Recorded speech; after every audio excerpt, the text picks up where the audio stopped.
Welcome back, watch people. It's story time again, and today I'm going to be meeting a very special guest, a special man. Someone that had a hugely positive influence on me as a younger man myself, and someone that taught me a lot about life, and who introduced me to a lot of people that I never imagined that I'd ever meet. He's a fellow Londoner and he's from the north of the city, me being from the south, so it's ironic that we spent most of our time together in London's East End. His own early life was somewhat colourful, but as he grew older and matured, something changed. And he's a man that I've always remembered very fondly indeed, and one that I've never forgotten. His name is Peter Schiff, and Peter spent his life in and around the London boxing scene, and at times the underbelly that goes with it.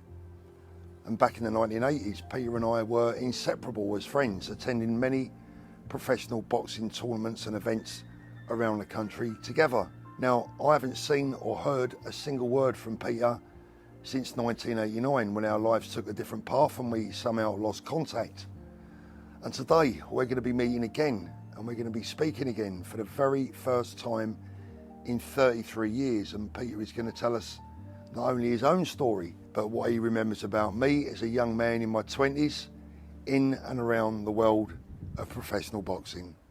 So I'm just a few yards away from the Old Ship Hotel to meet my old friend Peter. I don't know if I'm going to be there first or if he's going to be there first. It's quite a surreal feeling actually. 33 years is a very long time. I don't know what to expect. Obviously people change in that sort of period of time, but it should be interesting. Yeah, I can see him. He hasn't changed that much. Oh my goodness.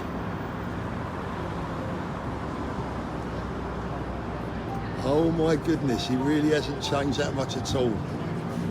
Peter, how you doing, mate? You son of a gun. Oh my goodness, how are you, brother? You okay? I'm good. So this is my old friend Peter, who I haven't seen in 33 years. Mate, you haven't changed very much. Nor have you, Paul. I can't believe you look pretty much the same as the last time I see you. Unbelievable. It's mate, good, isn't it? You're looking well. It's good.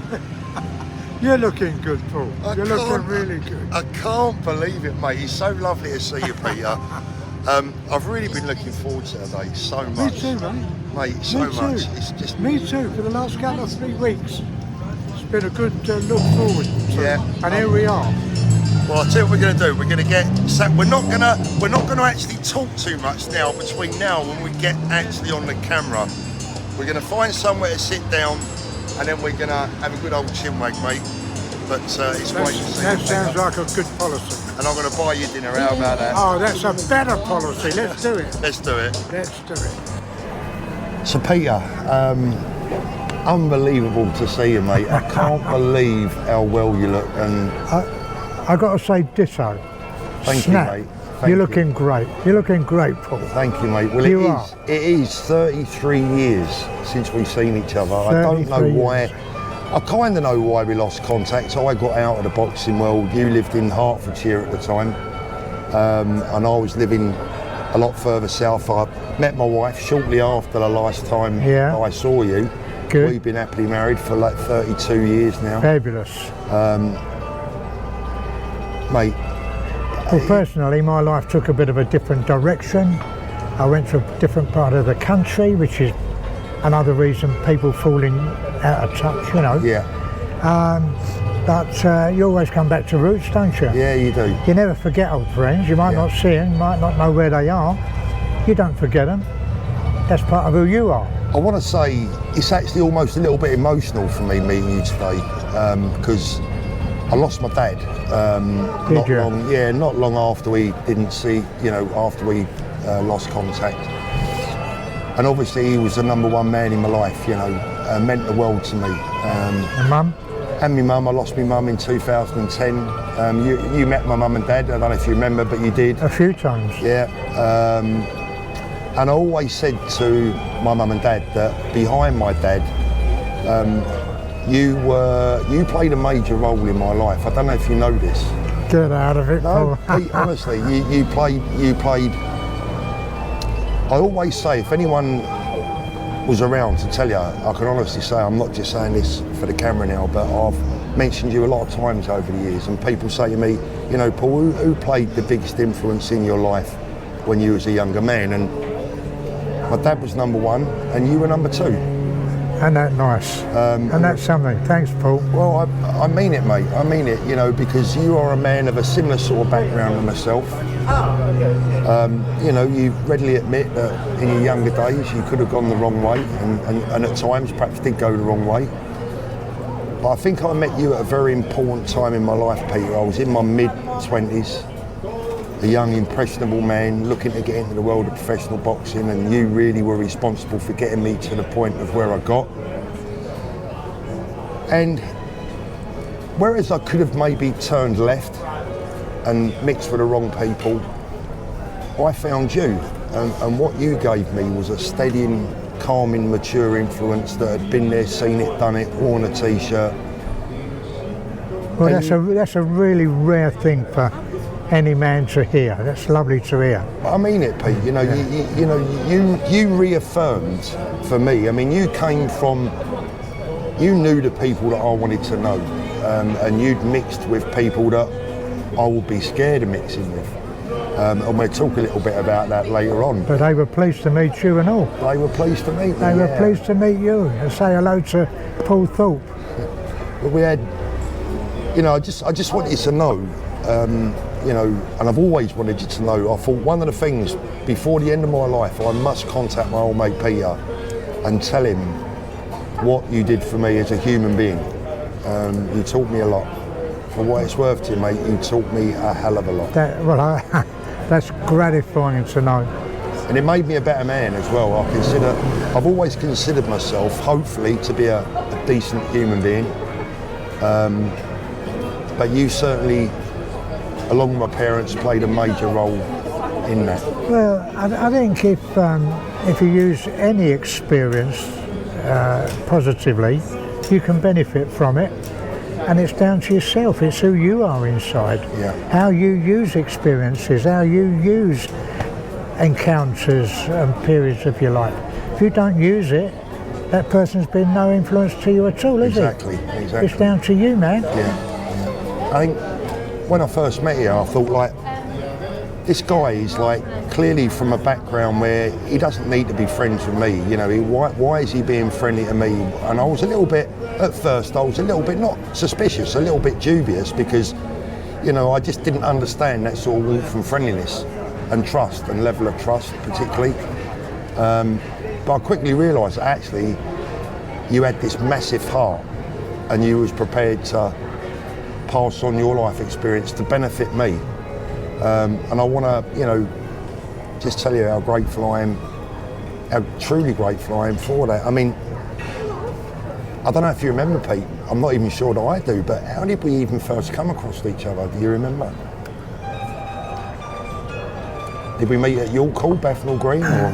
Well, most people knew that there was this amazing new organisation, the WBFA, and people I brush shoulders with today remember the World Boxing Fan Association. And I was one of those that was aware of the WBFA. It had been mentioned in boxing news here, there and everywhere. And the man behind it was young Paul Thorpe, with his briefcase and his locks and his suave, cool looks, and he was very popular immediately with everybody. But we got talking, and it was at one of the shows. It would have been at one of the shows. I can't remember which one. We went everywhere together, didn't we? But the first time we met and we spoke, and we just sort of hit it off with a common ground. We spoke each other's language. I related to you. You was considerably younger than me. I didn't feel that. I just felt we was like brethren, if you like. Yeah. And we tied up a lot, didn't we? We went all over the place, and we had some extraordinary circumstances. A lot of people wouldn't really relate to it. Unbelievable. When you look back at the company we kept, the places we found ourselves in, I mean, they're truly memories that you never ever forget. And I mean, we'll get into some of those a little bit later, but I like to go back. I want my viewers to know a little bit more about you, because you were if you're important to me, I think they're going to want to hear about you. I mean, tell us a little bit about your background, Peter, and your upbringing, and whatever you don't mind talking about. I'll be, I know there are things in your life that perhaps you may want to. I didn't have a great upbringing. I didn't have a great childhood, but I wouldn't change any of it. I've matured enough to realise that the people that I thought rejected me and scorned me, and they did, my own family, my mother and my father, were pretty hopeless to me. But over the years, as I mature, I realise and look back, I can see that they did the best that they possibly could. My father was an alcoholic, but he was the greatest father a man could have within his capabilities, and he was the one person that really, really wanted me under his wing, but he was too drunk all the time. All respects to him.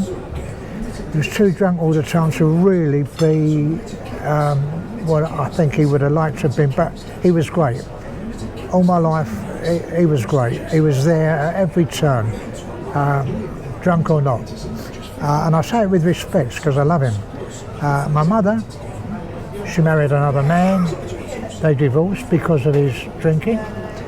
She married another man that despised me, a stepfather. And without going into all the gory details, we'll be here all day long. Nothing untoward happened to me, really, except the way I was treated. I didn't experience anything naughty or nasty, But suffice it was to say that many people are incredulous when I tell them that because I was shunted from here to there, this neighbour, this friend, this auntie, this uncle, that friend, I had 27 different schools. Wow. 27. I came out of school at 15 years old and 1 month. I'd never sat an exam, let alone got an exam. Yeah. And I was away from home within a year, and trod my own ground, made my own mistakes, enjoyed my own mistakes, and there was a time I just wanted to be bad, or what I thought was bad, I had a great experience. I mean, I lived 10 years in Soho, say no more, and I started going into drinking clubs, and although I don't drink, and playing the jukebox and getting a DJ in, I started getting into the promotion or the events mode, even in the most disgusting stone basements, illegal drinking clubs right opposite the police station in Notting Hill Gate. And every low life in London's underworld used to come through the doors. But to me, this was nightlife. This was... How old was you then, Pete? I was about 22 when I kicked off it. Yeah. About 22 when I kicked off into all that. Yeah. So very young then. Yeah, I was pretty young to be mixing with those characters, And if somebody wanted something dodgy they wanted to sell, I wasn't a fence, but I was always open to a deal, And I used to find that, can I say, various well-known black artists would come to me, 22, 23, did I want to buy a gun, and that kind of stuff, And I was rubbing shoulders with those people. I'd been away from home for 6 years then, so I was a man in that world, but I was a young man in that world, and I was never what you call a villain. I used to like to think I was, but I was never really a villain. I didn't really have the guts for that, but I wanted to be part of it. Part of the crowd. Do you know what I'm saying? Yeah. And from there, life is an ever-changing circle, isn't it? If you've got any brain at all, you start thinking, you look around, and you realise there's a whole big world other than yours out there, and there's really nice people around. You can get to know if you're lucky, and so that's what happened. I evolved, life evolved me, my own mistakes changed me, I'm glad they did. What sort of, can you tell us what sort of mistakes they are, or would you rather? No, it's all right. Well, I was, if you like, let's say I was a petty crook, but I used to mix with named faces, and I still know some of them. I know who these people are, but obviously I'm leaving it to you. I know these stories. The thing is, what I'm trying to, the part of this is, Peter, is I want my viewers to understand how you came to change into the person that I met. Because you were the person that I met, and you were probably in what, your late 40s when I met you. That was a very different individual to the one that we're talking about now when you was in your 20s. Yeah, but you always, part of you always comes through. It's always there in you. Yeah. I wouldn't dream of even contemplating some of the things and experiences that I enjoyed at the time, but if you're capable of certain character traits, if you're capable of it as a young man, having had no experience of it, then having had experience of an evil life, if you like, you're still capable of that because you're familiar with it. You could handle it, you know. Yeah. And whether anyone likes it or not, the world of boxing and that sort of lifestyle is intrinsically linked, isn't it? Well, in a way, it's linked with showbiz, and of course there's some nasty characters on the street that have never evolved to mature into being really horrible characters because of boxing. Boxing, this is well known, isn't it, Paul? Them. Yeah. It saved them, and I have never met any group of people, and I've been involved with music and show business, and I've been involved with villainy, and I've been involved with church life. I've been to Bible college. I'm qualified and I've been around boxing people, but I have never met a group of people so sincere, open, loyal, good memories. They and a genuine 100% people as boxing people. They don't tell fibs. They don't blow themselves up. They don't put on a face. They don't have to. They take you in knowing that you're not a boxer, knowing that you admire them and what they do, and you're welcome. They treat you as an equal.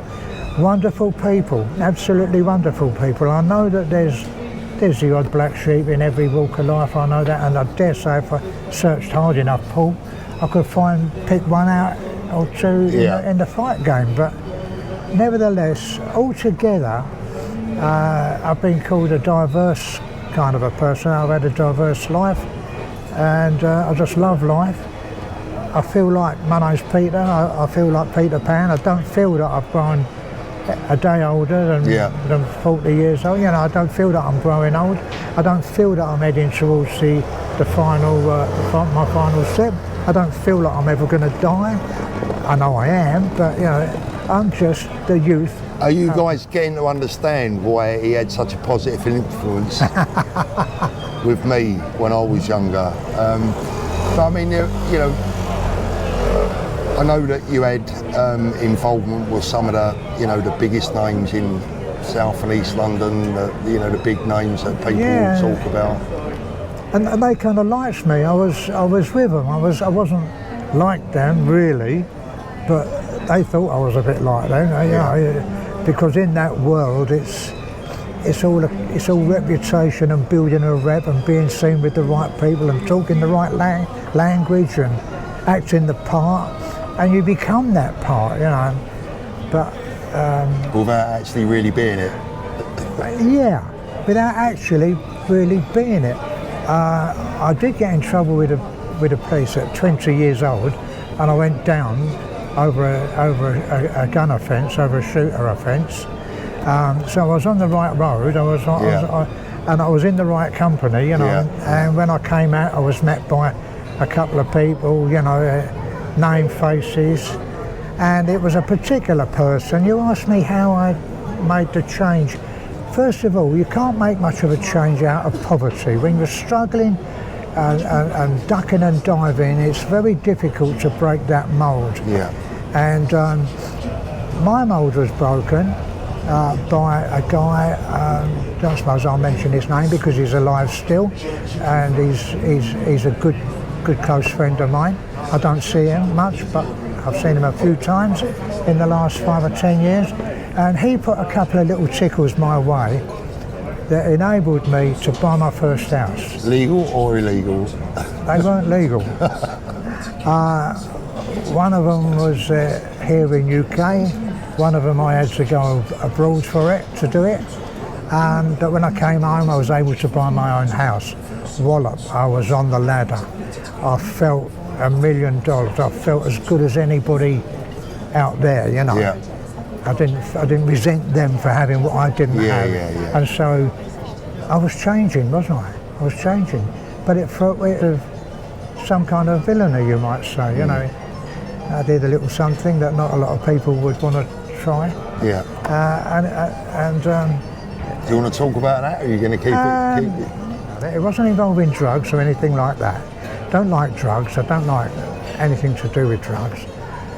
Never have, actually. Never have.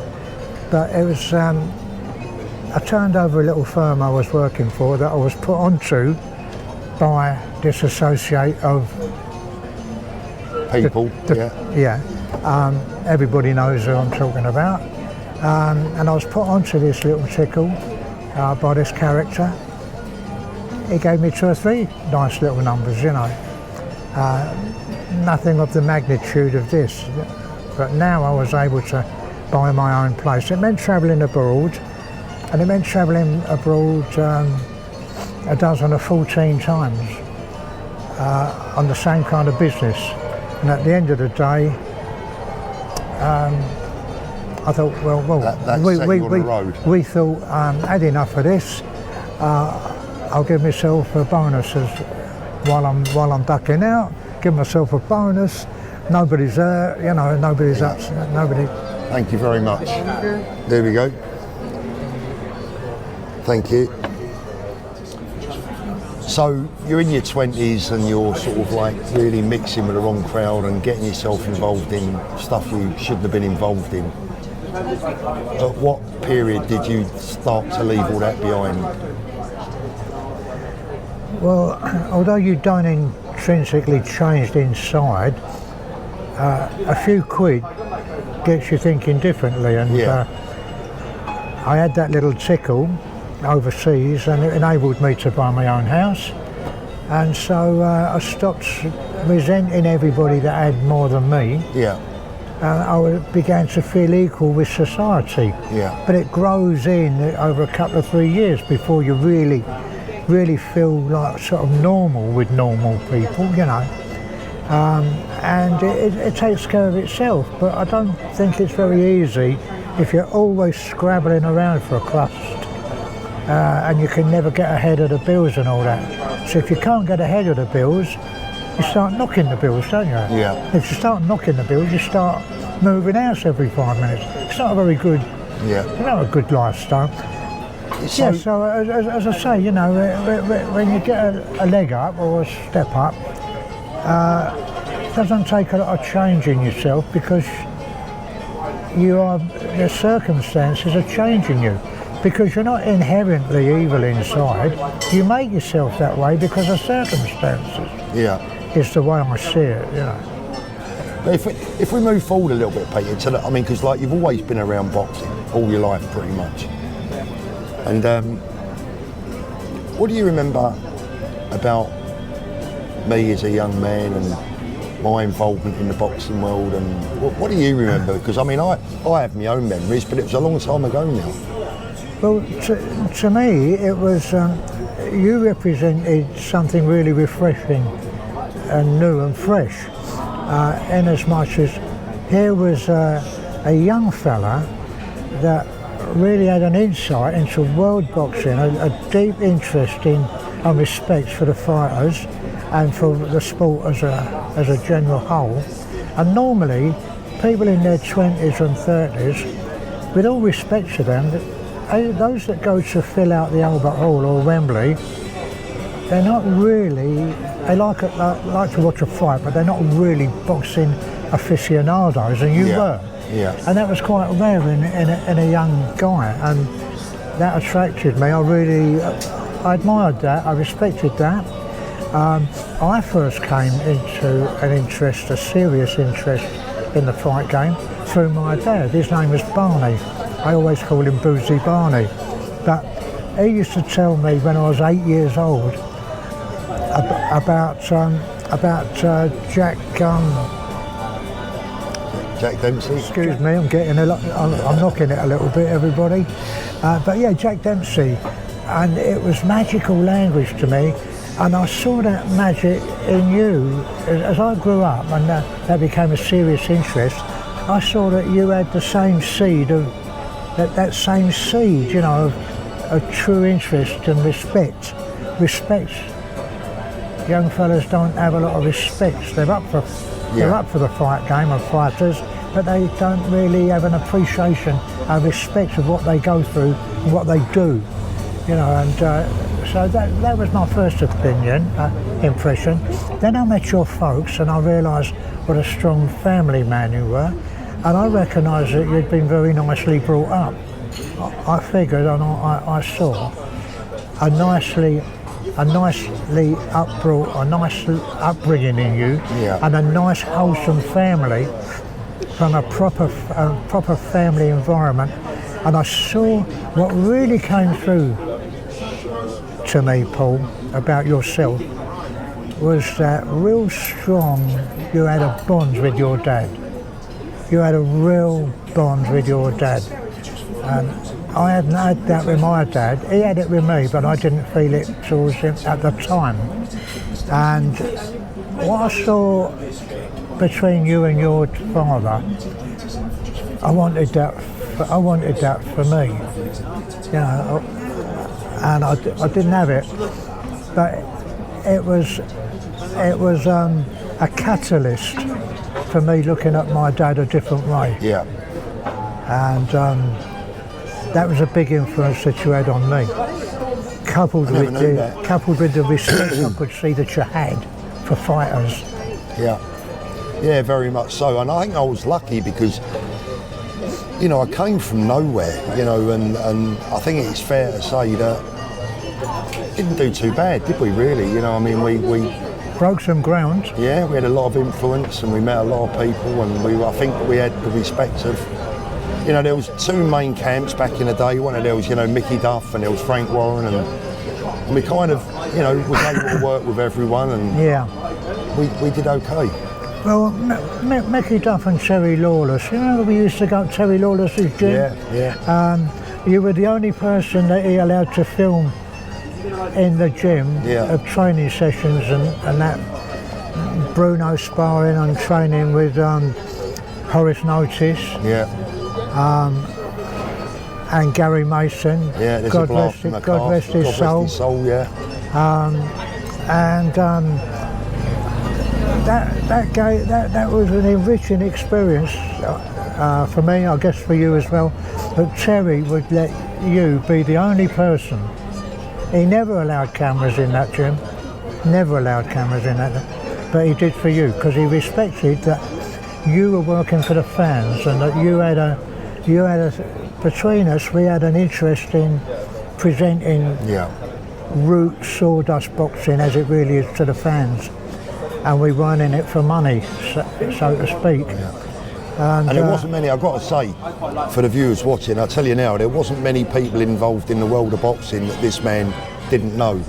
I mean, you knew, I mean, the people that, I'm not going to sit here and roll off names, but you knew everyone, didn't you, really? Everyone knew Peter Shaw. Kind of. Yeah, I mean, wherever we went, I mean, some of the biggest names in world boxing, you know, you introduced me to, and some interesting characters. I mean, I'll never forget the day that you took me to Alex Stein's office. Alex. If you don't know Alex, again, God rest his soul. Tell us about Alex, and what do you remember about that day? Because I've got one very big memory of it. Well, Alex,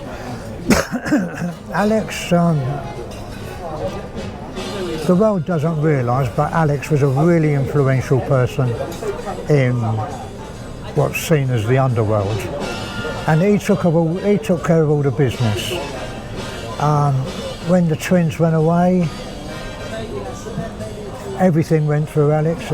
Alex handled everything, and he was a boxing nut, Alex, but he couldn't get a licence because of who he was. Because of his background, yeah. So he used to promote through Greg, who was a total gentleman. Yeah, his son. Greg was such a lovely, lovely guy. And yeah, I remember we went in, didn't we? There was Bruce Wells, Yeah. the old amateur, 387 fights, 384 wins. There was Alex Buxton, the old British light heavyweight champion, in the office, and there was Tiny Rowlands, who used to do the money end of stuff in the office. And in the back office was Alex Stein on the phone. And we was hanging around chatting to Bruce and whatnot. And Alex spotted us and came out with the phone in his hand. And oh, come in, Paul, come in, Peter. And he's put the phone in your hand. And he was talking. He said, "Have a word with Reg." And you found yourself chatting to Reggie Cray on the phone in Alex's office. And he was talking to me about something with Andrews, and you was having a chin wag with Reggie Cray. It was quite a surreal. Outside there's champions litter in the office. It was really quite surreal, you know. And the next time I went in there, Lenny McLean was in there, and he said, "Oh," and Lenny was writing his book then. "This is Peter. Talking to Peter, Lenny. He's a writer." And so I had an hour's narration from Lenny McLean, reading his book to me to see what I thought of it. The next time I went in there, "Oh, you know Charlie? Charlie, you know Peter, don't you?" He's given me a copy of his book, Charlie Cray, signed over to me. You know, my little Keith was sitting outside in the car. It was all kind of heady, hazy days. Yeah. But that day when he put you on the phone to Reg, it was amazing because you was chatting away there like talking to family. I don't know what the hell I said. I can't remember to this day. You know, I mean, what do you say in that situation? What you been up to? I mean, it doesn't really work, does it? But it's a day that I've never forgot. But it was, you know, that's just one of like 1,000 stories that we would have. But life was encrusted with those stories, and those moments. Yeah. I mean, every week. I mean, we go to gyms. Did you ever come with it? I think you did, Paul. You come with us to do Mackenzie's gym, and we got Bob Williams, who's now a star-class referee. Bob Williams. Yeah.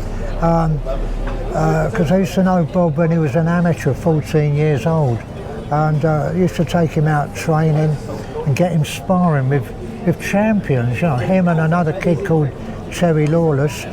And we found ourselves sparring with Cornelius Bozer Edwards, a lightweight champion. Found ourselves sparring with Duke Mackenzie and many others. I mean, life was just a merry-go-round of adventures. I mean, and the middle-weight scene at that time as well was unbelievable. Nigel Ben loved everything about you. He loved everything about you, and the WBFA. Michael Watson, you weren't with me that day, but I was in his house, I was in his mother's house the day after he beat Ben, and that was a surprise to the whole She was a lot. lovely woman. I used to speak to her regular on the phone. His mother? Yeah, lovely woman. She's gone now. Has she? Bless She's her, gone now. Devout Christian. Yeah, she was a lovely lady. As is he. Michael is a devout Christian. Yeah. Lovely guy. He's coming down to my thing on the 4th of December. He's coming down to that. But that was just our everyday life, wasn't it? There was just... every day was an adventure. Yeah, and it was amazing. It was amazing how you was accepted and just part of the scene. You was just part of the scene. Everybody admired what you started with the WBFA. Everybody... I remember Barry Hearn. He tried to get involved with it. I didn't know Eddie Hearn then. He was just a boy, wasn't he? Yeah. He'd have been just a boy. But I mean, we're not. I think it is fair to say that we was accepted by everyone, and I like to think we was respected by most people. We made a lot of friends, didn't we? A lot of friends, and proper people. No, proper people, you know. Definitely, yeah. I wouldn't change. You know, I've had 2 periods in my life out of the watches. One was professional boxing, and the other, I don't know if you know, but I went to work at, you know, I'm a Fulham fan. You remember that? Yeah. Big Fulham boy. Yeah. And I went to work at Fulham for 4 years. Oh, did you? For Mohammed Al Fayed, yeah. Oh, really? What was you doing there? Oh, all sorts, mate. I was his eyes and ears, and yeah, I've had a wonderful life. You know, a really mixed life. Watches have always been, you know, my main passion.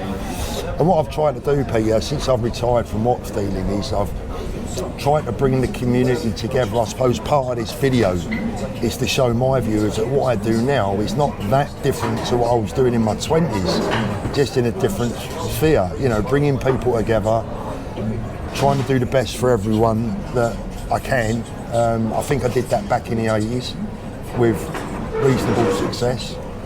And I'm still doing it today. You was a born entrepreneur. Yeah. A born entrepreneur. If you weren't doing this, you'd be doing something else. Yeah. If you weren't doing watches, you'd be doing boats or something. Yeah, yeah, yeah. I'm into boats as well. Yeah. Oh, yeah. I am indeed. But why don't average people get off their arse and go and find themselves a life? Yeah, exactly. I mean, we've had a life, haven't we? I've had a life. You're having a life. Yeah. I've had a life, and I wouldn't change a day of it. Yeah, You know, yeah. bread and water and all. I wouldn't change a day of it. You know, not a day would I change it. And I always say to my kids, Paul. Well, I said to them on one occasion when we was all together. I said, when my time comes, because I did get a little bit of a cancer problem in the throat, which is no problem now, but I did it was serious.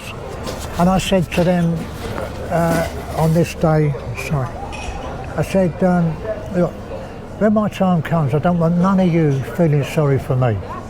Don't feel sorry for me, because I've had a better life than I could ever describe to you. I wouldn't change a day of it. I'm enjoying it now. I said, I'm going to beat this thing. I'm going to beat this, and I beat it. I've got to keep beating it, but I beat it.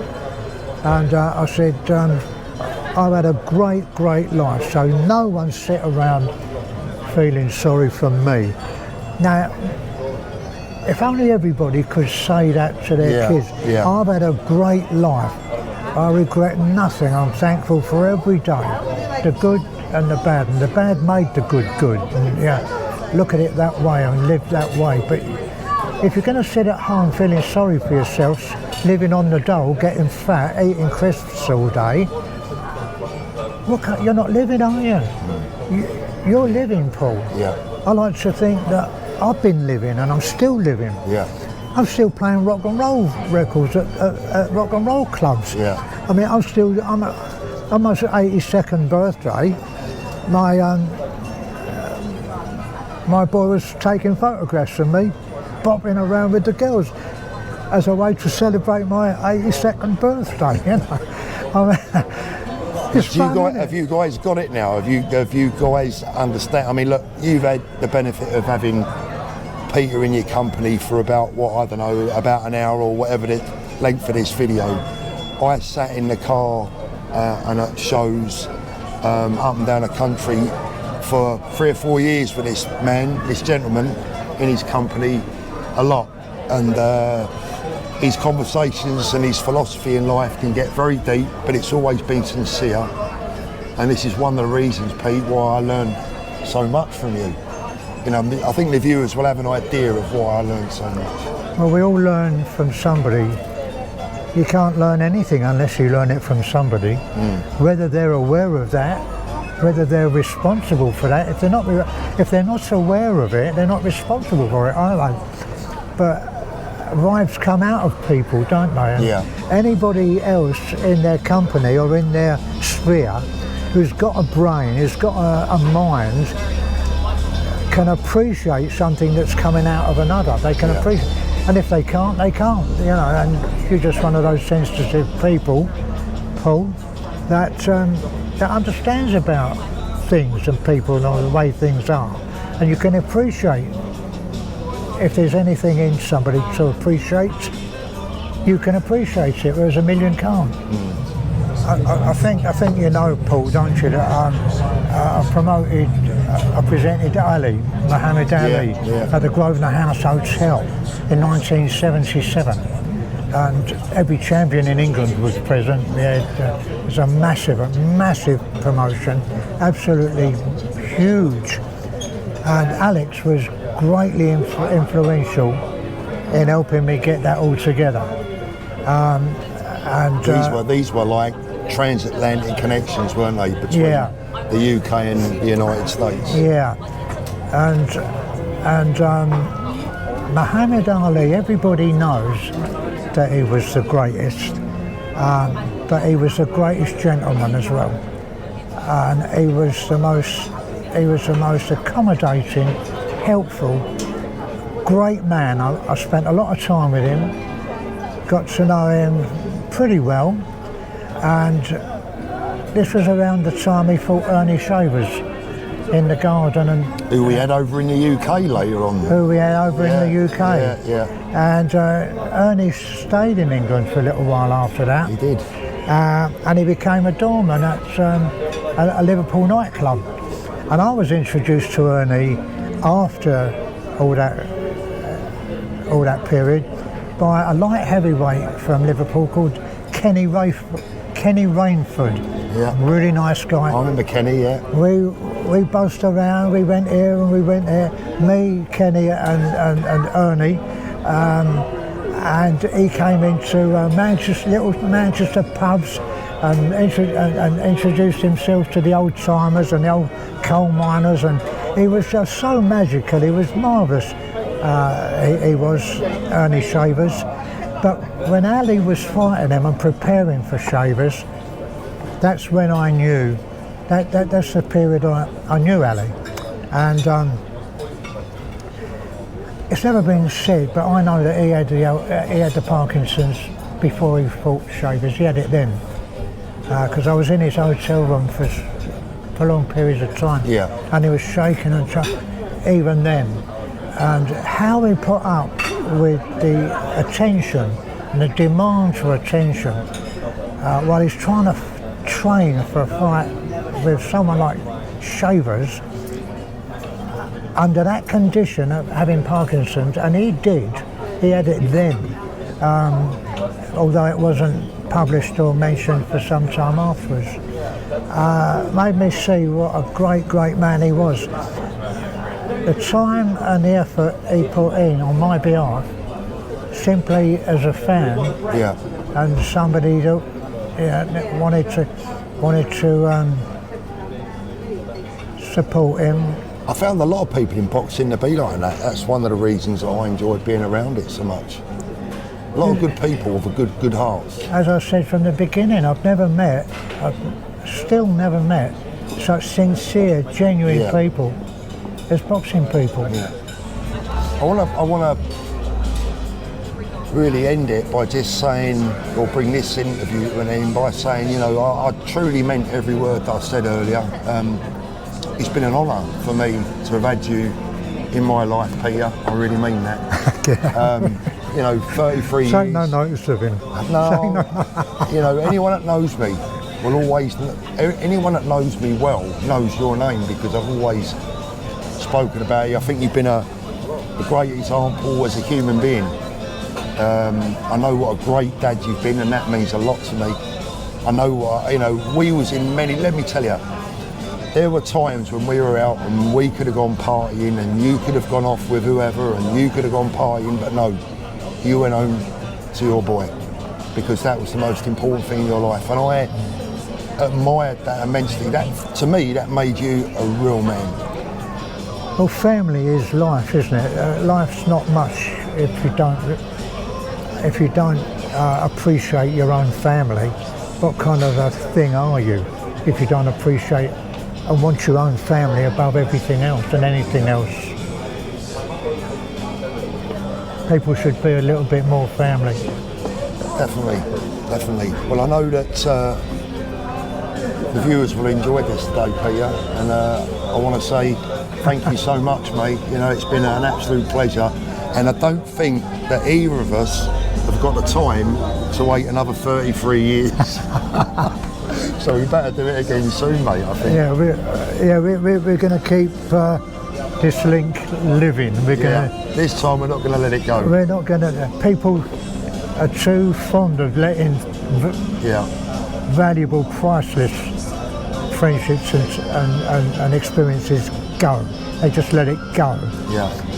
I think everybody can say, oh, you know, should have kept in touch. I think everybody can say that about somebody. Yeah. And why we do it, I don't know. Life's very busy, isn't it? We've got pressures. Things happen that take you in a different direction. Yeah. But you can always come back. And having come back, you should stay back. Yeah, definitely. Peter, thanks for joining us, mate. And honestly, it's been absolutely lifted me heart to meet you again today. It really has. Well, it's been a thrill for me to come over, Paul. Thank you. See you looking so well, so fit and healthy. I don't know about fit and healthy. Well, doesn't he look fit and healthy? Is that not a fit and healthy man? You know it is. Take it easy, mate.